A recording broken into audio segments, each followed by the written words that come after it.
ملحیدێک نابینی جارێک لە جاران بێتە سەر تەلەڤیزیۆنەوە لە سوشیال میدیاکەی خۆیەوە لە ئەکاونت و پەیجەکەی خۆیەوە بڵێ کاکە ئێمە قبوڵی ناکەین ئەم سوکایەتیە بەرامبەر ئیسلام. نزیک بە 2 ملیار نەفەر لەسەر ڕووی زەویدا مسلمانە، کێ قبوڵی ئەوە ئەکات کە سوکایەتی بەرامبەر 2 ملیار کەس بکات؟ کە وەڵڵاهی ئێمە وەکو مسلمان ئەوەی کە مسلمانی ڕاستەقینە بێ جوێن بە دایکی بدرێ، جوێن بە خوشکی بدرێ، جوێن بە خێزانی بدرێ، جوێن بە عەشیرەت و تائیفەکەی بدرێ، جوێن بە وڵات و نیشتیمان و ئاڵای بدرێ، زۆر زۆر بەلایەوە ئاساییترە لەوەی کە جوێن بە خوا و بە پێغەمبەر و بە قورئان و بەرنامەکەی بدرێ. واللهی ئەگەر بێت و جارێک لە جاران جوێن بە پەروەردگار بدرێت لە لامان قورسترە لەوەی کە 100 جار لە ملمان بدرێت و زینوو بکرێنەوە لە منمان بدرێت و زینوو بکرێنەوە.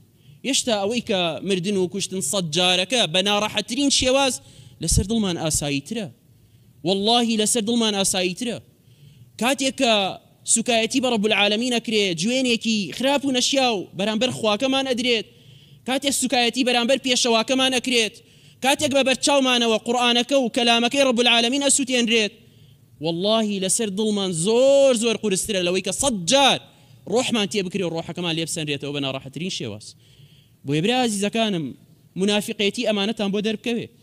مسلمان گێل نییە و هەر لە خۆیەوە باوەڕ بە هەموو شتێک ناکات.